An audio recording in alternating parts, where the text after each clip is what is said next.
I'm guessing that some of you have heard this term vocation before, the idea of calling. And over again, when we Christians talk about calling, we make a deal on behalf of God that God doesn't make.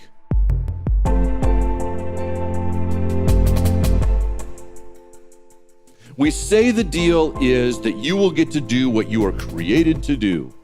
And what we accidentally tell people is you will never have to do something you don't want to do. Every calling that is worth it encounters human beings. And I don't know how to break this to you, but sometimes human beings can be a pain. Sometimes dealing with other human beings can be difficult. And that's part of the job. That's just part of what it means to have a people entrusted to your care.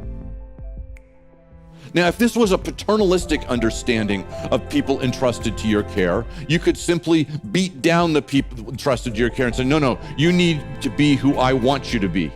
But that's not what God calls us to. God calls us to a servanthood that says, I exist on behalf of them.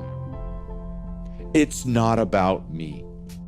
My guess is that most of the time, what we do as churches is make a huge mistake when we go to the world. We say, world, community, neighborhood, what we'd like you to do is come to us and be like us. Whatever the opposite of an ambassador is, that is how we see ourselves as the church. We don't go to them on their terms and help them see and figure out what are the longings and losses of those people. What we do is we ask them to come and be like us, which is the exact opposite.